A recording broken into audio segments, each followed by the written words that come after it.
Hello नमस्कार सभी को। चलिए आज हम लोग साइंस का तीसरा पार्ट स्टार्ट करते हैं हम लोग और बढ़िया से समझेंगे। तो हम लोग पिछले वीडियो में हम लोग देख चुके थे, वेग के बारे में समझे थे, चाल समझे थे, त्वरण समझे थे, बल के बारे में आज हम लोग देखने वाले हैं। तो चलिए स्टार्ट करते हैं। लेकिन थोड़ा सा हमको ये देखना है कि जैसे मान लेते हैं वेग आपको बताना है, ठीक है। तो वेग अगर बताना है तो आप वेग बोले चाहे चाल बोले, आपको हम बता चुके थे कि वेग और चाल। तो वेग जो होता है इसको आप वेलोसिटी भी बोल सकते हैं। क्या बोल सकते हैं? वेलोसिटी बोल सकते हैं। और चाल को स्पीड बोलते हैं, ठीक है। तो दोनों में ज़्यादा कोई खास अंतर नहीं है। यह जो हो जाएगा आपका सदिश हो जाएगा, यह क्या हो जाएगा? सदिश हो जाएगा। और यह जो हो जाएगा आपका क्या हो जाएगा? अदिश हो जाएगा। कोई दिक्कत नहीं है इसमें। इसको वेक्टर बोलते हैं, इसको स्केलर बोलते हैं, ठीक है। तो वेग और चाल क्या होता है? दोनों में ज़्यादा कुछ अंतर नहीं है। जब डायरेक्शन आपको पता हो मैग्नीट्यूड के साथ साथ तो उसको वेग बोलते हैं। लेकिन जब स्पीड भी पता हो और सिर्फ डायरेक्शन ना पता हो तो आप उसको चाल बोलेंगे। तो यहाँ पर हम क्या करते हैं? वेग बराबर क्या होता है? विस्थापन बटे समय होता है। क्या होता है? विस्थापन बटे समय होता है। लेकिन जब डिस्प्लेसमेंट बटे आप टाइम बोल सकते हैं। और चाल जो होता है ये क्या होता है? आपका दूरी बटे क्या होता है? समय होता है। दूरी बटे समय होता है, ठीक है। विस्थापन भी आपका सदिश राशि हो जाता है, दूरी भी आपका क्या हो जाता है? दूरी अदिश राशि हो जाता है, ठीक है। लेकिन यहाँ पे वेग तो चलिए हमको समझ में आ गया, लेकिन एक वर्ड आता है कोणीय वेग। क्या आता है? कोणीय वेग। अब इसको थोड़ा सा समझ लेंगे कि कोणीय वेग क्या होता है। जैसे समझेंगे कि जैसे मान लेते हैं कोई सर्कल है, ठीक है, एक सर्कुलर पाथ है, ठीक है। ये आपका सेंटर हो गया। तो यहाँ पर कोई ऑब्जेक्ट है, यह यहाँ से यहाँ तक चला, तो यह डिस्टेंस हो गया कि नहीं? डिस्टेंस हो गया यहाँ से यहाँ तक चला। तो अगर हम इसको आपको इसमें पूछेंगे, यहाँ से यहाँ तक मान लेते हैं कुछ लंबाई है, ये है एल, ठीक है। और यहाँ से यहाँ तक आने में इसको कुछ टाइम भी लगेगा। तो टाइम जो लग रहा है टी लग रहा है। क्या लग रहा है? टी लग रहा है। तो हम पूछेंगे कि वेग बताइए, तो आप बोलेंगे कि वेग जो होता है विस्थापन बटे समय होता है, या दूरी बटे समय होता है। तो आप बताएंगे कि दूरी जो होगा आपका एल हो गया और टी हो गया। इस प्रकार निकालेंगे आप। लेकिन जब अगर ये L/T आप लिखेंगे, ठीक है। लेकिन जब आप देखेंगे कि यहाँ से जब यहाँ आए तो यहाँ पर पहले कुछ यहाँ पर एंगल, सेंटर पे जो एंगल था कुछ और था। और जब यहाँ से यहाँ तक आया ना तो सेंटर पर कुछ एंगल बनाया, मान लेते हैं कि ये थीटा एंगल बनाया, ठीक है।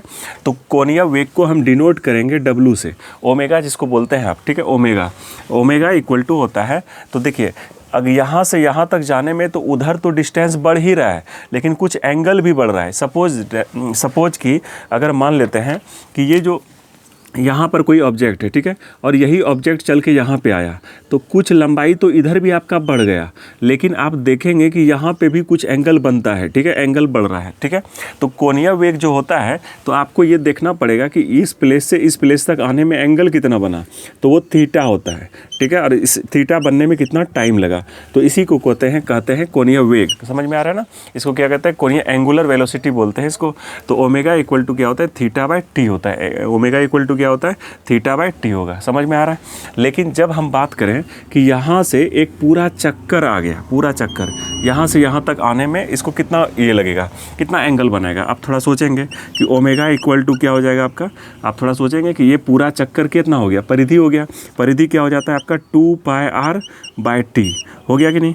2πr/t, समझ रहे हैं ना? तो ओमेगा यहाँ से आपको क्या होता है? न्यूमेरिकल्स पूछ सकता है, किस टाइप का क्वेश्चन पूछ सकता है आपको हम बता रहे हैं, आप देखेंगे। तो इसको आप लिखेंगे कि कोणीय वेग बराबर हो गया omega equal to theta by T, और ओमेगा इक्वल टू इसी थीटा, जब एंगल बनेगा, जब पूरा चक्कर लगा लेंगे, तो आप याद रखेंगे कि कंप्लीट चक्कर जब भी होता है तो कुछ चीज़ आप समझेंगे कि जब यहाँ पे लिनियर पेयर, यहाँ पे कितना बनेगा? 180 बनेगा। जब यहाँ पे ऐसे इस टाइप का बनेगा तो ये 90 बनेगा। लेकिन जब पूरा चक्कर घूम जाए तो यही बन जाता है 360। इसको पूर्ण कहते हैं, कंप्लीट एंगल कहते हैं। समझ रहे हैं? तो जब यहाँ से यहाँ तक आ जाए, पूरा आ जाए, तो इसका मतलब पूरा एंगल कितना बना लिया? 360 बना लिया। तो 360 बना लिया ना, यहाँ पे 360, तो 2πr ये परिधि हो गया ना। ये एंगल कितना बनाएगा? तो यहाँ पर 360, तो 2π बोलते हैं इसको, मतलब पाई को बोलते हैं 180, पाई को 180, तो 2π मतलब हो गया 360/t। समझ रहे हैं? तो ओमेगा इक्वल टू क्या हो जाएगा? 2π/t, ठीक है।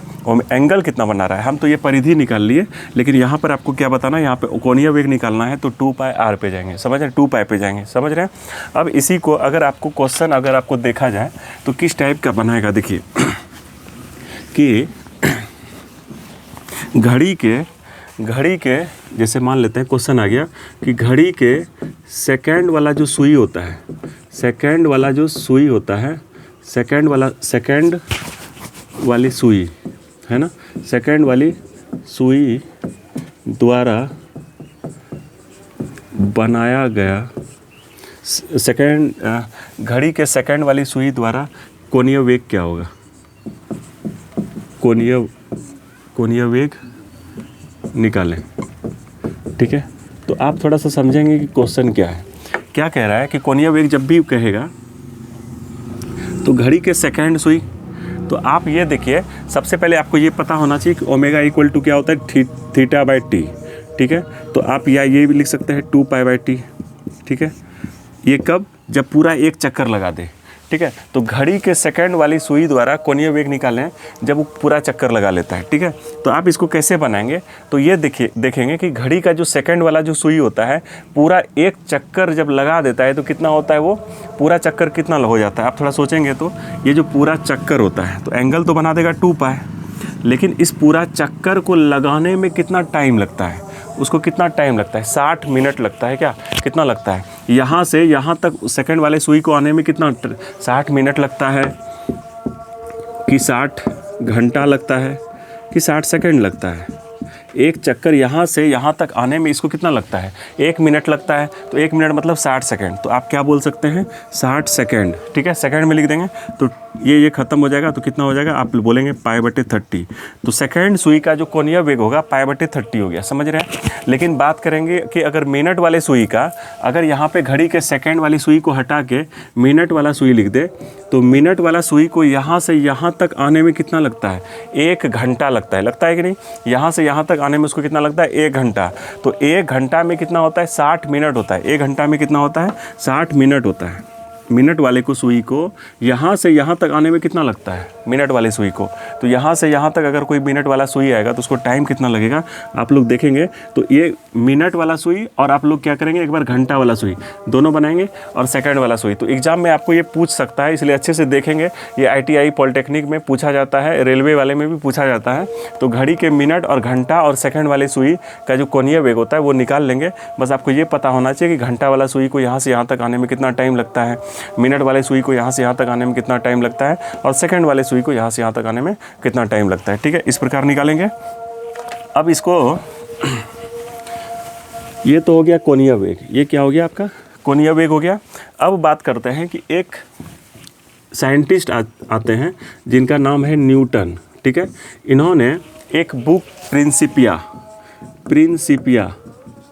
प्रिंसिपिया में एक नियम दिया था जिसको उसका गति का नियम कहते हैं। उसको क्या कहते हैं? गति का नियम कहते हैं।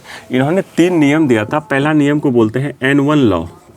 ठीक है, दूसरा नियम को बोलते हैं N2 लॉ और तीसरा नियम को बोलते हैं N3 लॉ। तो ये हो गया न्यूटन का प्रथम गति नियम, ये न्यूटन का दूसरा गति नियम और ये तीसरा गति नियम। ठीक है, तो न्यूटन का ये गति का नियम आपको ये मिलेगा किसमें? प्रिंसिपिया में इसका जिक्र है। तो न्यूटन का पहला गति का नियम, दूसरा गति का नियम और तीसरा गति का नियम। अब देखिए कि पहला गति का नियम पहले देखते हैं कि क्या है। तो बताया गया कि जब कोई भी वस्तु या कोई भी पिंड या कोई भी ऑब्जेक्ट या कोई भी चीज़ इस दुनिया में चाहे जो भी चीज़ हो, जिस अवस्था में है वह उसी अवस्था में रहना चाहता है, उसी अवस्था में रहना चाहता है। अगर वह मोशन में है, गति में है तो गति में ही रहना चाहता है। अगर वह मोशन में है तो मोशन में ही रहना चाहता है। अगर वह रेस्ट में है, विराम कर रहा है, तो वह विराम में ही रहना चाहता है। कब तक? जब तक कि उस पर कोई बाहरी बल कार्य ना करे। कहने का मतलब कि अगर मान लेते हैं कोई लड़का है, ठीक है, अगर ये सोया हुआ है, ये क्या है? सोया हुआ है, तो ये सोया ही रहना चाहेगा। कब तक? जब तक कि कोई उसका पेरेंट्स, उसकी मम्मी, उसके पापा उसको दे ना दे। ठीक है, तब तक वो सोए रहना चाहेगा। तो इसी को कहते हैं कि जब तक एक्सटर्नल फोर्स ना लगेगा, एक्सटर्नल बाहरी बल नहीं लगेगा, तब तक ये सोए रहेगा। तो जिस भी अवस्था में आप रहना चाहते हैं, मतलब अगर रहना, मतलब न्यूटन का जो पहला नियम क्या है कि जब कोई पिंड लिख देते हैं, जब कोई पिंड जिस अवस्था में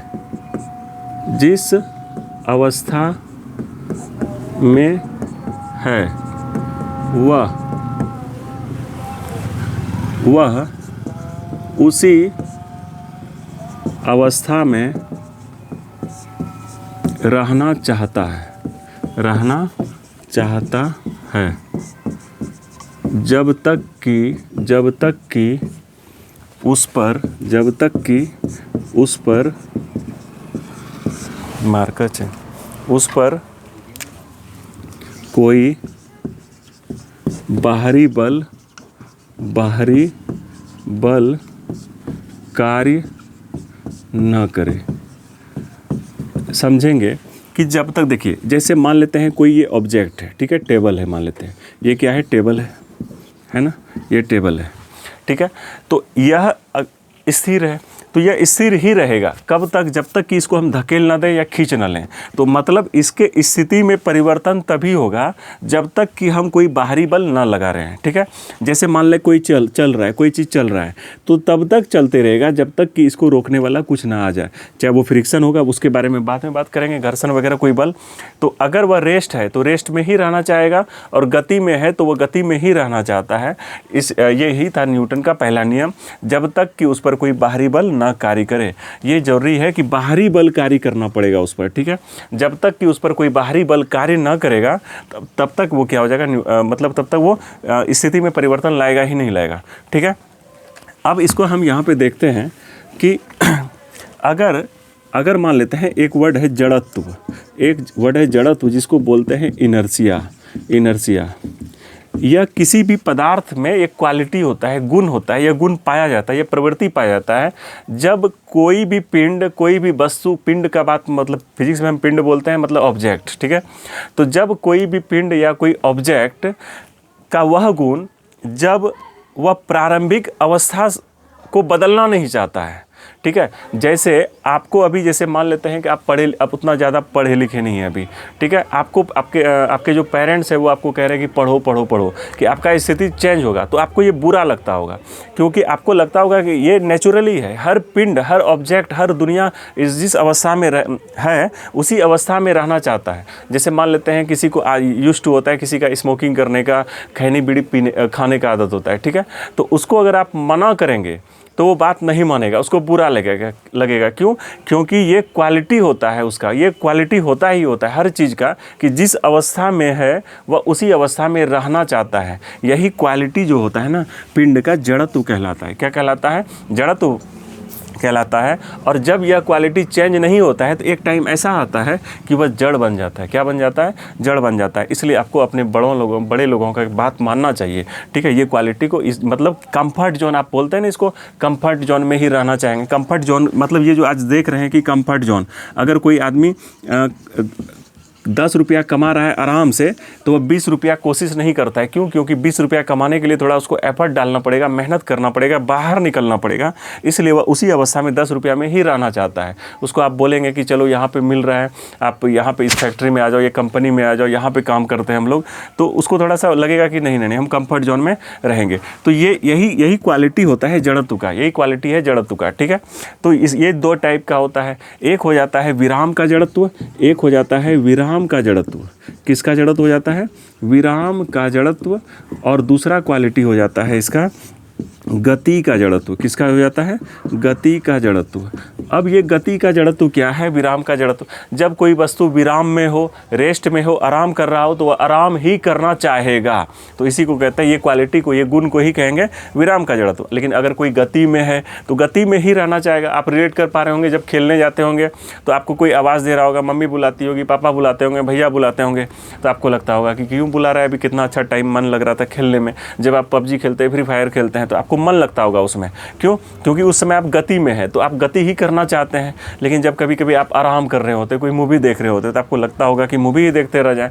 तो ये क्वालिटी क्या होता है? विराम का जड़त्व। और ये तभी चेंज होगा जब तक कि कोई बाहरी बल कार्य ना करे, मतलब कोई पनिशमेंट ना मिल जाए, ज़बरदस्ती कोई बुला ना ले, तभी तक हम तब तक देखते रहते हैं। तो ये जो क्वालिटी होता है ना, ये वस्तु का क्वालिटी होता है, किसी भी ऑब्जेक्ट का क्वालिटी होता है। क्या? जड़त्व वाला क्वालिटी होता है। जड़त्व मतलब जिस अवस्था में है वह उसी अवस्था में रहना चाहेगा। वह अपोज करता है, बदलना नहीं चाहता है। इसी क्वालिटी को कहते हैं जड़त्व। समझ रहे हैं? इसको क्या कहते हैं? जड़त्व कहते हैं। समझ रहे हैं ना?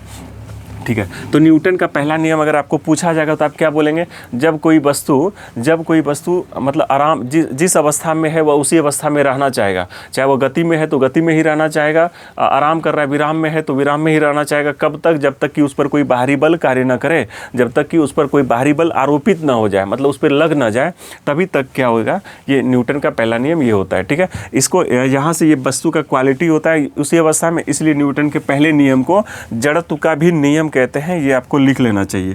तो इसे क्या कहते हैं? न्यूटन के प्रथम नियम को, न्यूटन के गति के प्रथम नियम को क्या बोलते हैं? जड़त्व का भी नियम कहते हैं। इसको क्या कहते हैं? जड़त्व का नियम भी कहते हैं। जड़त्व का नियम भी कहते हैं, है ना? जड़त्व का भी नियम कहते हैं। कोई दिक्कत है? नहीं ना? चलिए ठीक है। अब इसको क्या करते हैं? हटा दें। जब कोई पिंड जिस अवस्था में, इस समझ में आ रहा है? आप स्क्रीनशॉट लेना चाहें तो ले सकते हैं। इसको अब हटा रहे हैं। ठीक है। अब देखिए यहाँ पर न्यूटन का दूसरा नियम पे हम देखते हैं। तो न्यूटन के दूसरे नियम को समझने के लिए आपको थोड़ा सा बल को समझना पड़ेगा कि बल क्या होता है। तो देखिए हम थोड़ा सा समझते हैं कि बल क्या होता है। बल क्या होता है? जिसको आप फोर्स कहते हैं। ठीक है ना? तो फोर्स यह एक ऐसा कारण है, यह एक ऐसा भौतिक कारक है जिससे कि किसी भी वस्तु की अवस्था में परिवर्तन होता है या परिवर्तन लाने का हम कोशिश करते हैं, चेष्टा करते हैं। बेसिकली आप ये समझिए कि जैसे मान लेते हैं, कभी कभी आप देखते होंगे कि आटा गोल गोल है, ठीक है, मम्मी बनाती होगी गोल गोल, आप क्या करते हैं? गुस्सा से मान लेते हैं उसको ऐसे ऐसे कर देंगे, तो उसका शेप चेंज हो गया। तो जब भी किसी वस्तु का शेप चेंज होगा या स्थान में परिवर्तन आएगा तो समझ लेंगे कि हम यहाँ पे बल लगाए। लेकिन कभी कभी क्या होता है ना कि आप कितना भी बल लगा देंगे, उसका ना स्थिति में बदलाव होगा ना उसके स्थान में बदलाव होगा। जैसे मान लेते हैं कोई दीवार है, दीवार को आप धकेलेंगे तो क्या उसके स्थिति में परिवर्तन आएगा? क्या नहीं आएगा। आप ट्रक में धक्का मारेंगे तो क्या होगा? उसके स्थिति में परिवर्तन आएगा, उसका स्थान चेंज होगा। आप ट्रेन में जाके धक्का मारेंगे, बल लगाएंगे तो क्या होगा? कुछ नहीं होगा। इसका मतलब ये हुआ कि वहाँ ऐसा तो नहीं है कि वहाँ बल नहीं लगा रहे, बल लगा रहे हैं। लेकिन अगर हम चेष्टा भी कर रहे हैं, कोशिश भी कर रहे हैं, तो उसी को कहते हैं बल। तो बल वह भौतिक कारक है जो किसी वस्तु की अवस्था में परिवर्तन ला दे या लाने की चेष्टा करे। ठीक है। तो क्या लिखेंगे आप? क्या लिखेंगे? वह भौतिक कारक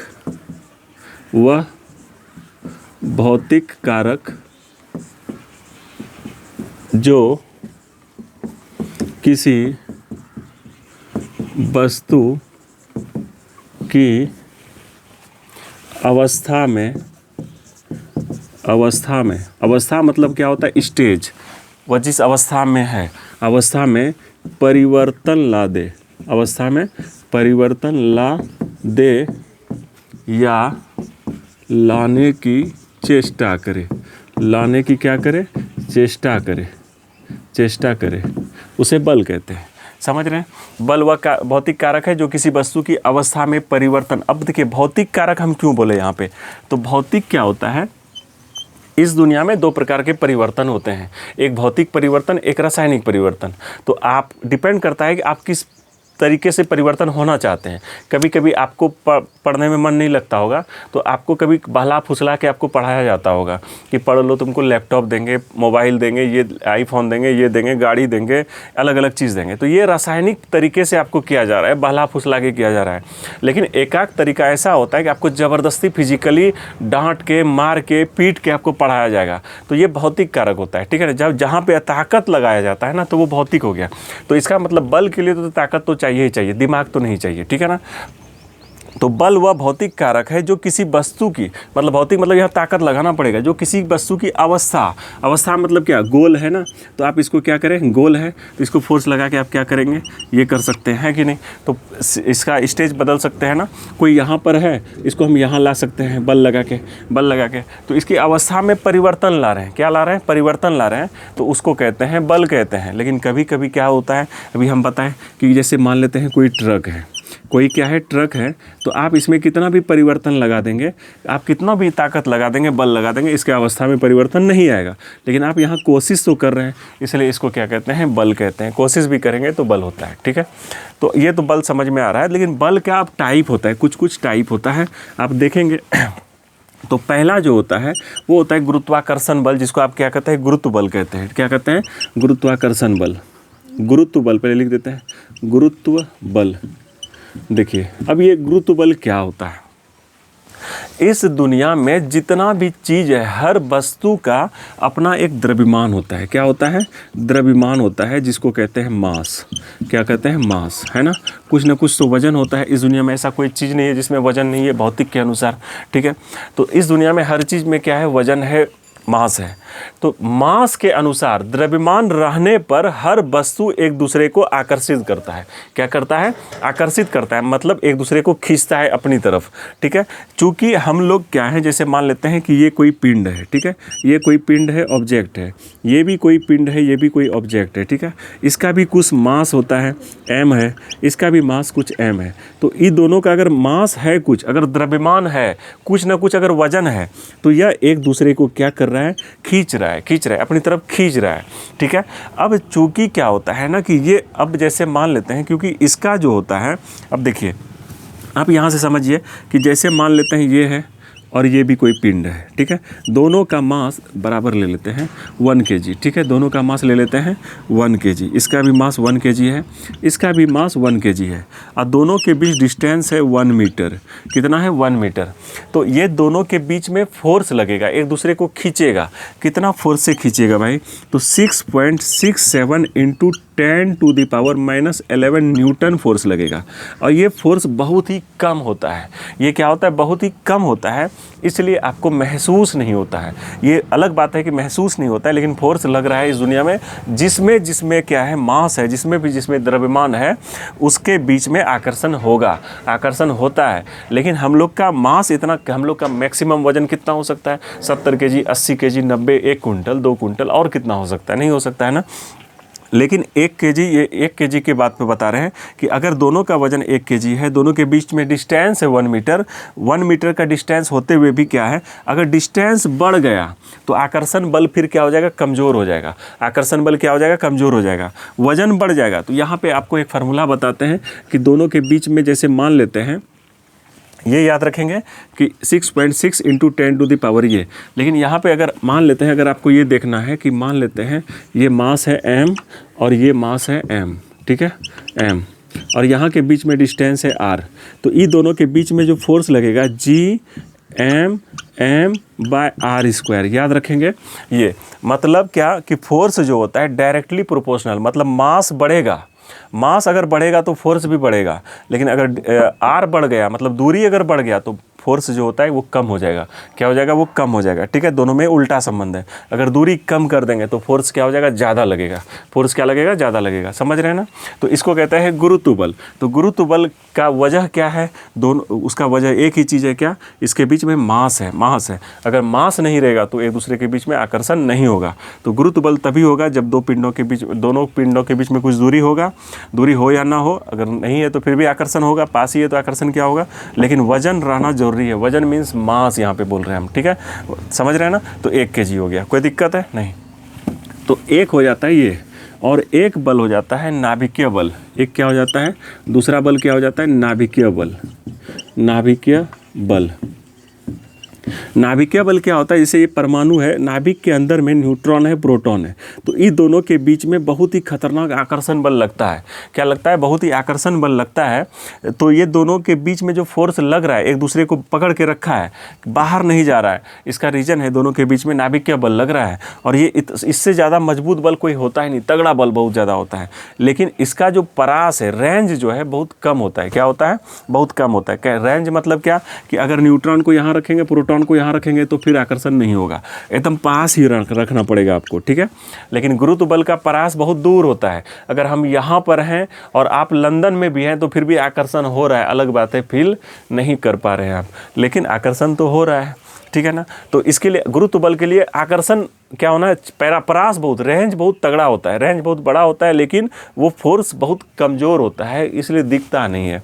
लेकिन नाभिकीय बल क्या होता है, बहुत तगड़ा बल होता है, बहुत स्ट्रांग बल होता है, लेकिन इसका रेंज जो होता है बहुत छोटा होता है, ठीक है, कम रेंज में ही काम करेगा। समझ रहे हैं ना। एक हो जाता है, ये नाभिकीय बल हो गया। तो इसमें ये चार्ज की वजह से ये दोनों के बीच में क्या होता है, आकर्षण होता है। ठीक है, अब यहाँ पर थोड़ा नाभिक के अंदर में जो होता है उसके वजह से, चार्ज की वजह से जो अगर होगा तो उसको बोलते हैं वैद्युत बल। क्या बोलते हैं, वैद्युत बल, जिसको विद्युत बल कहते हैं। ठीक है, अब ये क्या होता है कि एक अलग चार्ज है, आवेश है, यह भी कोई चार्ज है, अलग आवेश है। इस पर का भी चार्ज Q है, इसका Q1 मान लेते हैं, इसका चार्ज Q2 मान लेते हैं। तो जब दोनों के बीच में चार्ज है, ठीक है ना, तो इन दोनों के बीच में बल लगेगा। अब अलग बात है कि अगर सेम सेम हो गया, सेम सेम समझ रहे हैं ना, कि अगर ये पॉजिटिव है तो ये भी अगर पॉजिटिव है, ठीक है, सेम सेम इसी को कहते हैं। अगर यह निगेटिव है तो यह भी निगेटिव है, इसी को कहते हैं सेम सेम।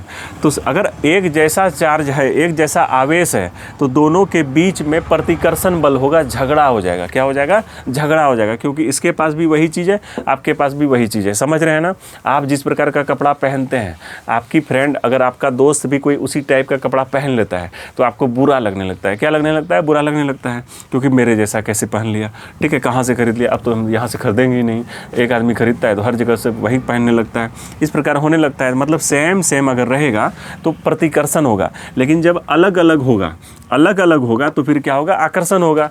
तो आकर्षण भी एक प्रकार का बल है। जैसे मान लेते हैं आप किसी को अपनी तरफ खींच रहे हैं तो ये भी बल लगा के खींच रहे हैं। अगर आप किसी को भगा रहे हैं तो वो भी तो बल लग रहा है। तो दोनों के बीच में आकर्षण बल लगेगा या प्रतिकर्षण, दोनों में से कुछ में तो कुछ तो लगेगा। लेकिन अब यहाँ पे आपको ये समझना है कि गुरुत्व बल जो होता है वो हमेशा आकर्षण होगा, लेकिन यहाँ वैद्युत बल आकर्षित भी कर सकता है और प्रतिकर्षित भी कर सकता है, भगा भी सकता है। समझ रहे हैं ना। तो इन दोनों के बीच में जो बल लगेगा ना, इसी को कहते हैं विद्युत बल। तो विद्युत बल कैसा होता है, दो आवेशों के बीच के वजह से होता है। और गुरुत्व बल क्या होगा, द्रव्यमानों के बीच, द्रव्यमान के रहने से ही क्या होगा, गुरुत्व बल होगा। अब अगर यहाँ पे फोर्स का फार्मूला देखें तो ये हो जाता है 1/4πε0 Q1 × Q2/r²। ये याद रखेंगे, ये चीज़ है। ठीक है, कोई दिक्कत है। तो ये बल होता है, बल का टाइप होता है। अब यहीं पे हम समझते हैं कि एक संतुलित बल होता है और एक असंतुलित बल होता है। क्या होता है, एक संतुलित बल होता है और दूसरा क्या होता है, असंतुलित बल होता है। संतुलित बल और दूसरा क्या होता है, असंतुलित बल। अब क्या होता है, देखिए ये क्या होता है, जब कोई पिंड पर एक साथ एक से ज़्यादा बल काम करने लगे, ठीक है, और परिणाम बल जो हो वो जीरो हो जाए, वो क्या हो जाए, जीरो हो जाए, तो उसको संतुलित बल कहते हैं। समझ में नहीं आया होगा।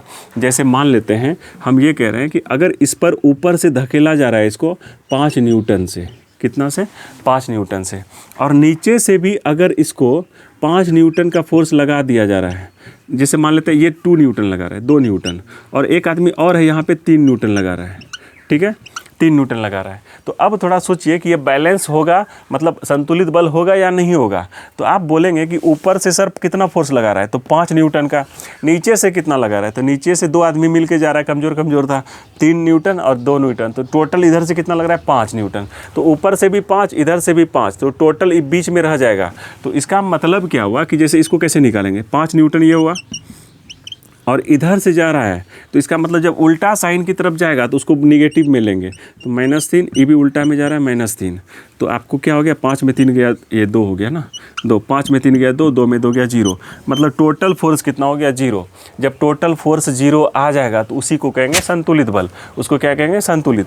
लेकिन जब संतुलित, जैसे मान लेते हैं, जैसे ये कोई पिंड है, ये पिंड है, इधर से 5 न्यूटन का फोर्स लगा रहे हैं और इधर से 2 न्यूटन, इधर से फिर इधर से 4 न्यूटन का फोर्स लग रहा है। तो थोड़ा सोचिए, ऑब्जेक्ट इधर आ जाएगा, कैसे, क्योंकि ये 5 न्यूटन इधर लगा तो ये प्लस में दे देते हैं, एक दिशा को तो पॉजिटिव मानना पड़ेगा आपको, और फिर ये माइनस में हो गया, फिर ये माइनस में हो गया, तो 5 में 2 गया, कितना हो गया, 3 हो गया, 3 में 4 गया, -1 न्यूटन का बल लगा इस पर। तो -1 मतलब क्या, इसके इधर चला जाएगा। समझ रहे हैं ना। तो इसको असंतुलित बल कहते हैं। जब एक से ज़्यादा बल काम करे और परिणामी बल जो होता है वो क्या हो जाता है, 0 होगा, तो समझेंगे संतुलित बल है। अगर बल निकल गया कुछ तो असंतुलित बल है। समझ रहे हैं ना। इस प्रकार हम निकालते हैं, बल को समझ चुके हैं। चलिए ठीक है, अब देखते हैं, ये तो बल हो गया, क्या हो गया, बल। तो बल से क्या होता है, किसी भी वस्तु के अवस्था में परिवर्तन, जब किसी चीज़ को चेंज करना हो, उसके अवस्था को, इसको स्थिति को, तो हम क्या करते हैं, बल का प्रयोग करते हैं। ठीक है, समझ रहे हैं। तो बल अब बल हो गया। अब यहीं पे हम समझते हैं एक वर्ड है संवेग। क्या है? संवेग। तो संवेग जो होता है द्रव्यमान और वेग के गुणनफल को संवेग कहते हैं। तो संवेग को इंग्लिश में मोमेंटम कहते हैं, जिसको आप p बोलते हैं, द्रव्यमान को m बोलते हैं, वेग को v बोलते हैं। तो p बराबर होता है mv। अब थोड़ा इसका यूनिट का बात करें तो m का होता है kg और वेग का होता है मीटर पर सेकेंड। तो अगर आपको इसका यूनिट पूछेगा संवेग का, तो आप याद रखेंगे कि ये होता है kg मीटर पर सेकेंड होता है। कोई दिक्कत है? नहीं ना। तो अब समझिए कि जब किसी भी वस्तु का द्रव्यमान बढ़ जाएगा, वजन बढ़ जाएगा, तो इसका मतलब उसका संवेग भी बढ़ जाएगा। बढ़ जाएगा कि नहीं बढ़ जाएगा? आप थोड़ा सोचिए कि जैसे मान लेते हैं ये कोई पिंड है, ठीक है, इसका वजन है 50 kg, ठीक है, और ये रफ्तार से दौड़ रहा है, ये रफ्तार से दौड़ रहा है। अगर रफ्तार से दौड़ रहा है, इसको ऐसे नहीं समझिए। जैसे मान लेते हैं कोई महिला है, कोई क्या है? महिला है, ये महिला है, ठीक है, ये क्या है? महिला है, ये महिला है, ठीक है। थोड़ा सा हैवी बना देते हैं वजन वाला, ये महिला है ना। अब ये महिला है, इसका वज़न है मान लेते हैं 100 kg। वज़न कितना है? 100 kg। अब ये कितना रफ्तार से जा सकती है बताइए? अब मान लेते हैं 10 के स्पीड से जा रही है, 10 किलोमीटर पर आवर के स्पीड से जा रहा है, या मीटर पर सेकंड देते हैं, 10 मीटर पर सेकंड की स्पीड से जा रहा है, ठीक है, जा रही है। तो इसका संवेग क्या होगा? तो आप बोलेंगे संवेग सर निकालना बहुत इजी है। हम बोलेंगे कैसे इजी है? तो आप बोलेंगे p बराबर क्या हो गया? p बराबर mv होता है। मास हो गया इसका 100 और इसका v हो गया 10। तो कितना हो गया? 1000 मीटर पर kg मीटर पर सेकंड बोलेंगे ना, kg मीटर पर सेकंड, ये हो गया। लेकिन हम बोलें अब इसको एक महीना खिला पिला दीजिए बढ़िया से। इसका वजन हो गया 200 kg। कितना हो गया? 200 kg हो गया ना। अब यहाँ पर 100 की जगह पे क्या करेंगे? 200 हो गया, तो ये भी तो बढ़ गया। इसका मतलब वजन बढ़ने से संवेग भी बढ़ गया। देखिए पहले था 1000, अब हो गया 2000। तो इसका मतलब क्या है कि वजन अगर मास बढ़ा देंगे तो संवेग भी बढ़ जाएगा, लेकिन अगर वेग बढ़ गया तब, वेग अगर बढ़ गया तब क्या होगा? अगर मान लेते हैं वेग इसका बढ़ा देंगे, वेग इसका 40 की स्पीड से दौड़ने लगी, तो क्या हो जाएगा? 4 दूनी 8। तो इसका मतलब ये भी बढ़ जाएगा। तो संवेग में चेंजेस कब होगा? जब द्रव्यमान में आप चेंज कर देंगे या वेग में चेंज कर देंगे तो संवेग बदल जाएगा। संवेग क्या हो जाएगा? बदल जाएगा। समझ रहे हैं ना? कोई दिक्कत नहीं। तो संवेग इसको याद रखेंगे, इसको मोमेंटम बोलते हैं, p से डिनोट करते हैं। m भी होता है मास इंटू वेलोसिटी होता है, इसका यूनिट होता है kg मीटर पर सेकेंड होता है। मास चेंज होने से, मास अगर बढ़ जाएगा तो संवेग भी बढ़ जाएगा, वेग बढ़ जाएगा तो संवेग भी बढ़ जाएगा। ये घटेगा तो ये दोनों भी, ये भी घट जाएगा। कोई दिक्कत नहीं। अब देखेंगे कि आवेग किसको कहते हैं? आवेग, आवेग, इम्पल्स। ये आवेग क्या होता है? जब बहुत ज़्यादा फोर्स किसी चीज़ पर बहुत कम समय के लिए आए, बहुत ज़्यादा फोर्स। फोर्स क्या हो? फोर्स क्या हो भाई? फोर्स जो होता है बहुत ज़्यादा हो और टाइम क्या हो? समय बहुत कम समय के लिए आए, तो इसी को कहते हैं आवेग। इसको क्या कहते हैं? ये दोनों के गुणनफल को ही कहते हैं आवेग। जैसे आवेग का फार्मूला हो जाएगा F into T, F into T. समझ रहे हैं ना? F into T. इसका यूनिट अगर बात करेंगे तो F का तो न्यूटन होता है, टाइम का सेकंड होता है, न्यूटन सेकंड। समझ रहे हैं? मतलब जैसे मान लेते हैं कि अगर आपको, थोड़ा सोचिए, कस के एक लपड़ खींच के दिया जाए बहुत तेज़ रफ्तार में, ठीक है, तो अगर तेज़ रफ्तार में दिया जाएगा तो बहुत तेज़ फोर्स काम करेगा, अब फटाक से मतलब बहुत कम समय के लिए हट जाएगा। तो इसी को तो कहते हैं आवेग। क्या कहते हैं? आवेग कहते हैं, ठीक है। कस के कुछ, जैसे आवेग, अगर आवेग रहेगा ना तो क्या होता है? कोई भी चीज़ फट, जैसे आप देखेंगे कि कोई जैसे शीशा है ना, ये शीशा है, अगर इसको ईंटा से फेंकेंगे, ईंटा से मारेंगे तो ये क्या हो जाएगा? पूरा चकनाचूर हो जाएगा। लेकिन जब गोली से मारेंगे तो ये चकनाचूर नहीं होगा, छेद होके भाग जाएगा, छेद करके भाग जाएगा। क्यों? क्योंकि बहुत ज़्यादा फोर्स रफ्तार से गया और बहुत कम समय के लिए रहा, इसलिए यहाँ पे बहुत कम समय काम किया, इसलिए क्योंकि वहाँ आवेग ज़्यादा था। समझ रहे हैं ना? लेकिन यही बात करें अगर ईंटा से, तो क्या होगा? बहुत फोर्स कम जा रहा है और थोड़ा टाइम ज़्यादा लेगा, क्योंकि स्पीड कम है इसका, तो टाइम ज़्यादा लेगा, इसलिए क्या करेगा? जितना देर रहेगा ये पूरा इसको डिस्टर्ब कर देगा। समझ रहे हैं ना? तो आवेग इसी को कहते हैं। आवेग क्या कहते हैं? आवेग। बहुत ज़्यादा फोर्स और समय बहुत कम, तो समझेंगे आवेग आ चुका है, आवेग हो चुका है। दोनों का प्रोडक्ट करेंगे तो प्रोडक्ट मीन्स गुणनफल, मल्टीप्लाई करेंगे तो इसको कहते हैं आवेग। कोई दिक्कत है? नहीं। अब देखिए, अब न्यूटन का दूसरा नियम देख लेते हैं। न्यूटन का दूसरा नियम, N2 लॉ। न्यूटन का दूसरा नियम क्या कहता है कि संवेग में परिवर्तन की दर बल के समानुपाती होता है, बल के अनुत्क्रमानुपाती या समानुपाती होता है। अब ये क्या होता है देखिए, जैसे मान लेते हैं ये कोई पिंड है और ये भी कोई पिंड है, तो इसका भी संवेग है, मान लेते हैं अभी संवेग है p।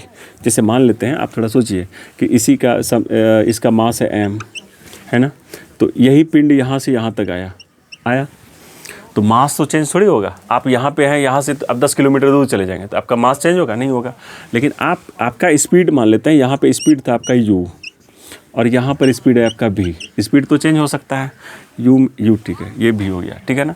तो यहाँ पर इसका संवेग क्या होगा, तो यहाँ पे संवेग p1 लिख देते हैं, mu हो जाएगा और वहाँ पे संवेग क्या हो जाएगा p2 mv हो जाएगा, हो गया।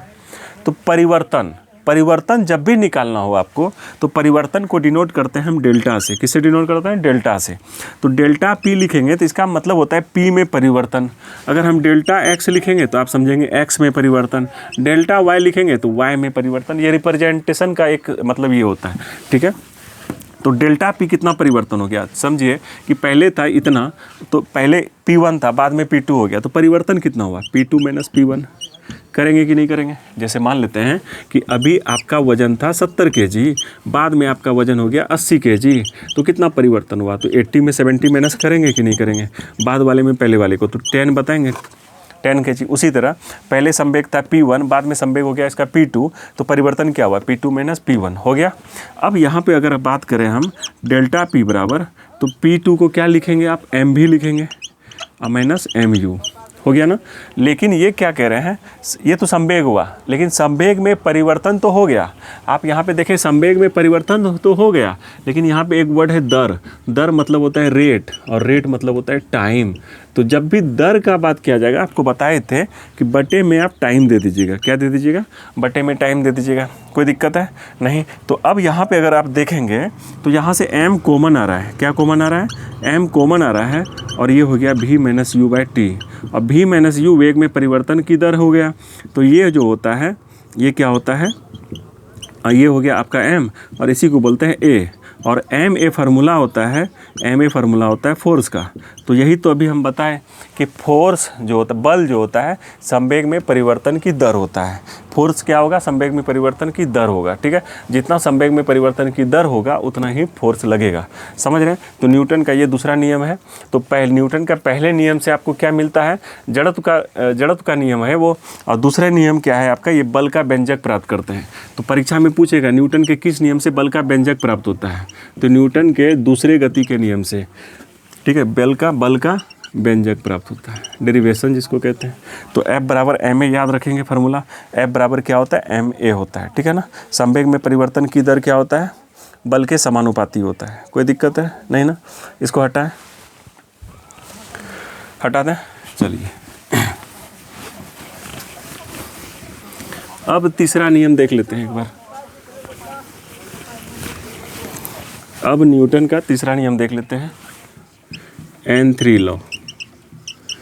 न्यूटन का तीसरा नियम है कि every action has opposite and equal reaction. प्रत्येक क्रिया को समान तथा विपरीत प्रतिक्रिया होती है। देखिए, प्रत्येक क्रिया को समान